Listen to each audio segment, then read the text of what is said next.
Johnny पकोड़े वाला और रहस्यमयी शेफ। एक छोटे से कस्बे में जॉनी नाम का आदमी पकोड़े का ठेला लगाता था। उसका नाम सुनते ही लोगों के मुंह में पानी आ जाता था। लेकिन असलियत ये थी कि जॉनी के पकोड़े स्वाद में उतने अच्छे नहीं थे जितना उसका झूठा प्रचार।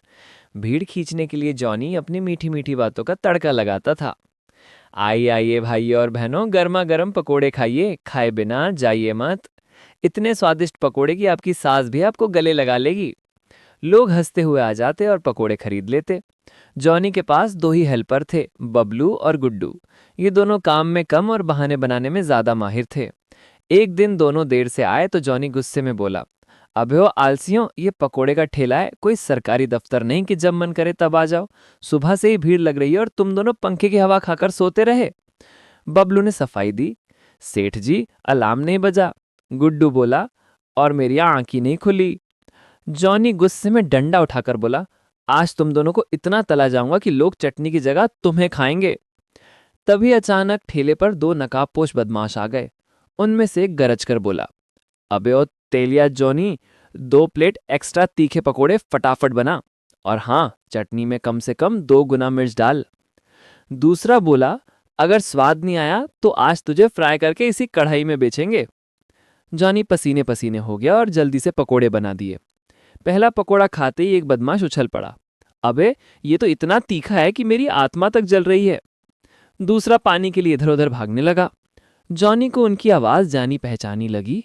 उसने शक से उनकी तरफ देखा और फिर अचानक करछुल उठाकर दोनों को दे मारा।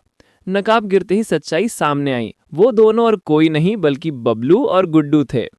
अबे गधों, सुबह से गायब और यहां मुझे डराने चले हो।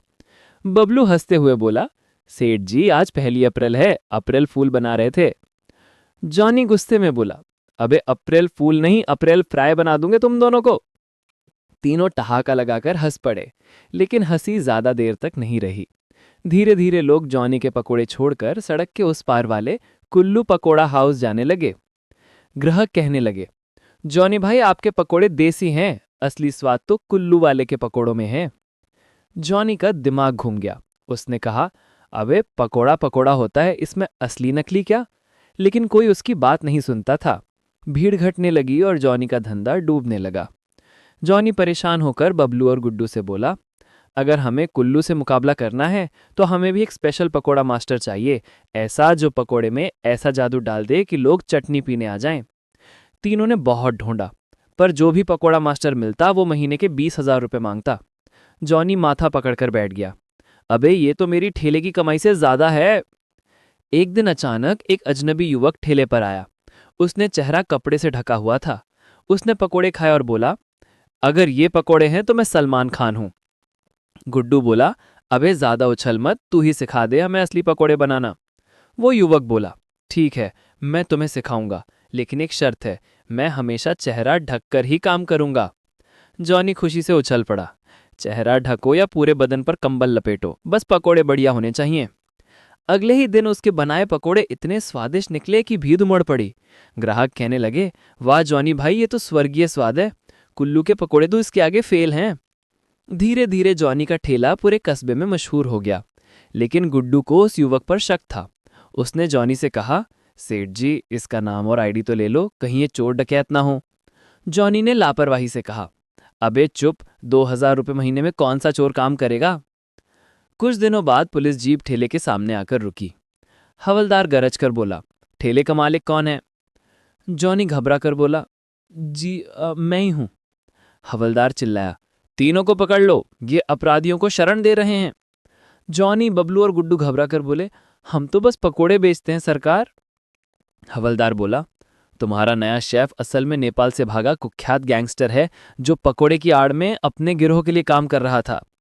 जॉनी का मुख खुला का खुला रह गया। अबे हमें तो पकोड़ा मास्टर चाहिए था, ये क्राइम मास्टर गोगो कहां से आ गया।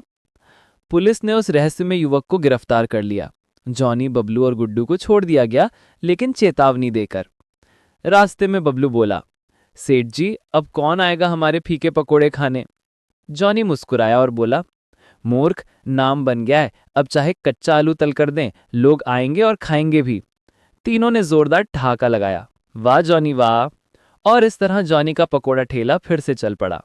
और दोस्तों, अगर ये कहानी आपको मज़ेदार लगी हो तो पकोड़े की तरह गर्मा गर्म लाइक कीजिए, चटनी की तरह शेयर कीजिए और कढ़ाई में उबलते तेल की तरह सब्सक्राइब करना मत भूलिए, क्योंकि अगर सब्सक्राइब नहीं किया तो जॉनी अगली बार आपको फ्राई कर देगा।